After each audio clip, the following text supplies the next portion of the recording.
ગુજરાતમાં હવામાનને લઈને ફરી એક મોટું અપડેટ સામે આવ્યું છે। શું ફરી વાતાવરણનો મિજાજ બદલાવાનો છે? નમસ્કાર, હું છું અંજલિ રાવલ અને તમે જોઈ રહ્યા છો ન્યૂ ભારત ન્યૂઝ। રાજ્યમાં ફરી એકવાર કમોસમી વરસાદની શક્યતા વ્યક્ત કરવામાં આવી રહી છે। હવામાન નિષ્ણાત પરેશ ગોસ્વામીના જણાવ્યા અનુસાર વેસ્ટર્ન ડિસ્ટર્બન્સ સક્રિય બનતા તેની અસર ગુજરાત સુધી જોવા મળશે। આ સિસ્ટમના કારણે 28 થી 30 માર્ચ દરમિયાન રાજ્યના વિવિધ વિસ્તારોમાં ગાજવીજ અને તેજ પવન સાથે વરસાદ પડવાની શક્યતા છે। ખાસ કરીને પવનની ગતિ વધુ રહેવાની સંભાવના હોવાથી કેટલાક વિસ્તારોમાં આ અસર વધુ જણાઈ શકે છે। આ માવઠા જેવી વરસાદથી તાપમાનમાં થોડો ઘટાડો જોવા મળી શકે છે, પરંતુ સાથે સાથે જ ખેડૂતો માટે ચિંતાજનક પરિસ્થિતિ પણ ઊભી થઈ શકે છે, કારણ કે પાક તૈયાર થવાના સમયે આવો વરસાદ નુકસાનકારક સાબિત થઈ શકે છે।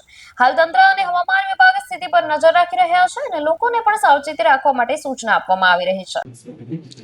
રાજ્યમાં ફરીથી એક વખત માવઠાના વરસાદની શક્યતાઓ છે, જેની અંદર જોવા જઈએ તો થોડા દિવસ પહેલા એટલે કે 18, 19 અને 20 તારીખે વેસ્ટર્ન ડિસ્ટર્બન્સના કારણે જે ગુજરાતની અંદર વરસાદ જોવા મળ્યો હતો, એવી જ રીતે ફરીથી એક નવું વેસ્ટર્ન ડિસ્ટર્બન્સ આવી રહ્યું છે અને એનો ટ્રફ છે એ ગુજરાત સુધી લંબાય તેવી પૂરી શક્યતાઓ છે, જેને કારણે 28, 29 અને 30 માર્ચે રાજ્યના અલગ અલગ વિસ્તારોમાં માવઠાના વરસાદની શક્યતાઓ છે, જેની અંદર ખાસ કરીને સૌરાષ્ટ્ર, કચ્છ અને ઉત્તર ગુજરાતના ભાગોની અંદર વધુ અસર થાય તેવી શક્યતાઓ છે। જો કે આ માવઠું હશે એ છૂટાછવાયા વિસ્તારમાં હશે, છતાં પણ ઘણા બધા વિસ્તારોને પ્રભાવિત કરશે। બીજા નંબરની અંદર આ માવઠાની અંદર વધુ પડતા થંડરસ્ટોર્મ એક્ટિવિટી થવાની શક્યતાઓ છે, એટલે જે વિસ્તારોમાં માવઠું પડશે એમાં 28 થી 30 માર્ચ 2026 દરમિયાન ગાજવીજ અને પવન સાથે માવઠું પડવાની શક્યતાઓ છે। એટલે ગાજવીજ અને પવન સાથે માવઠું થાય એટલે ખેતી પાકોને પણ ઘણું બધું નુકસાન થાય તેવી શક્યતાઓ દેખાઈ રહી છે। એટલે અગાઉથી આગમચેતીના ભાગરૂપે દરેક મિત્રોને અપીલ કરવામાં આવે છે કે જેટલું પણ ખેતી પાકોની અંદર આપણે સાચવી શકતા હોય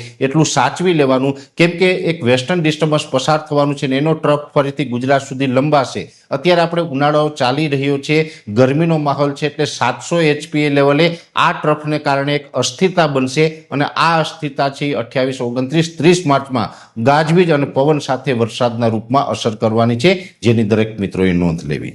આ ફરીવાર જે માવઠું આવી રહ્યું છે એને લઈને આપનું શું માનવું છે? કમેન્ટ સેક્શનમાં જરૂરથી જણાવશો અને જોતા રહેશો ન્યૂ ભારત ન્યૂઝ। નમસ્કાર।